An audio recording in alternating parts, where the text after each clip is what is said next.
Let's start with a loop where we know how many times we want to run it. Imagine we want to write a loop that will print the numbers from 1 to 10. How do we do that? Well, here's the syntax for that simple loop. Let's walk through it part by part. Line 1 is a comment, so the computer ignores it. Line 2 creates the loop. For is a reserved word in Python that begins a for loop. After the word for comes a space, and then comes a variable name. Note that I here is colored in blue to indicate that it's a variable. We'll talk about what I means in a second.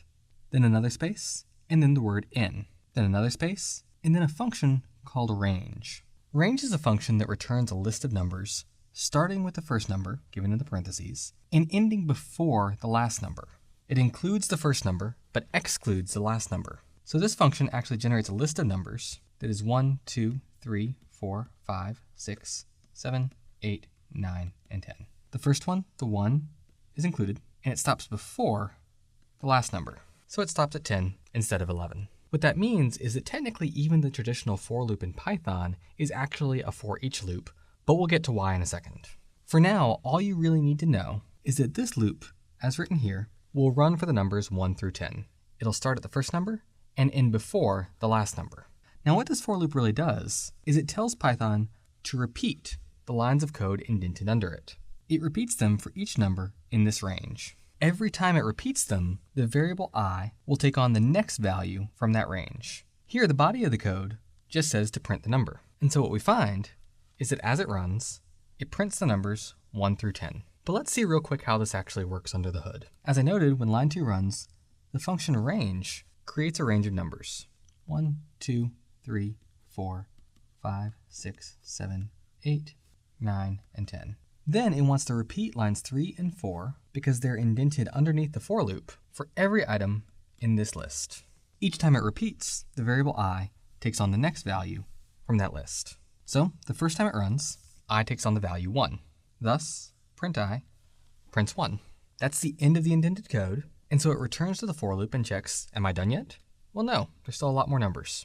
So it runs again, this time with 2. Now the value of I is 2, and so 2 is printed. Again, that's the end of the indented code. Returns to the for loop, asks, am I done yet?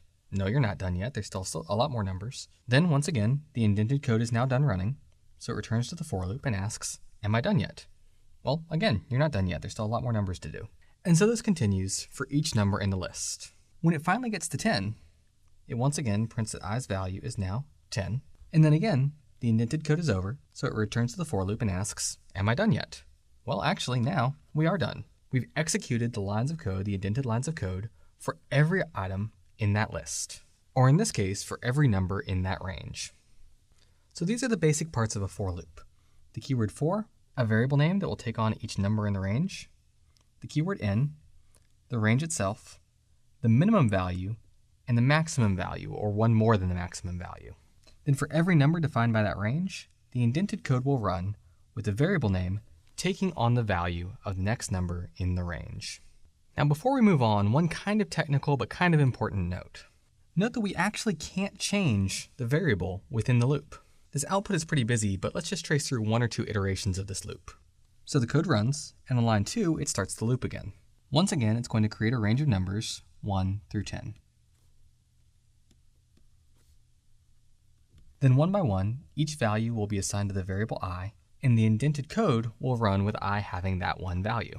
When this runs the first time, we print the current value of I on line 4, and because the current value of I is 1, this prints the line before addition 1. Now on line 6, we use our addition self-assignment shortcut to increment I by 1. So I should now equal 2, right? And sure enough, when we run line 8, we see that now I equals 2 after the addition. So before the addition, it was 1. After the addition, it was 2. That should mean that the next iteration of the loop should start with I equals 2, right? That means at the end of this loop, I equals 2. And so when it goes back to the for loop, that means it's going to increment to 3, right? And so the next iteration should start with 3. But that's not actually what happens. After running the contents of the loop for I equals 1, it returns to the loop and asks, am I done yet? And if not, give me the next number. The next number is going to be 2. And so 2 becomes the value of I, regardless of what the value of I was otherwise. And so on the iteration of the loop with I equals 2, it's once again going to print that 2 is the value before the addition that happens on line 6. Now here that might be a little bit confusing because if the for loop didn't change the value of I, then it still should have been 2 at the start of the next iteration of the loop.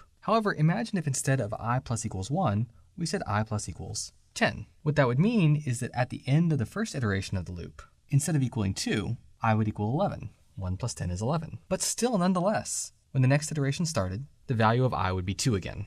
With each run of the loop gets the next value from its list of numbers, or from its range of numbers, and overwrites the current value of I, or whatever variable we have here in the loop, with the next value. What that means is that nothing we do to that variable inside the body of this loop will be carried over to the next time that loop runs. Now, if everything I just described was a bit confusing, don't worry too much. The only major takeaway you need is that you generally don't want to change the variable that you use in the loop within the body of the loop. You can access it, you can use it for different purposes, but changing its value generally isn't going to be something that's going to be useful.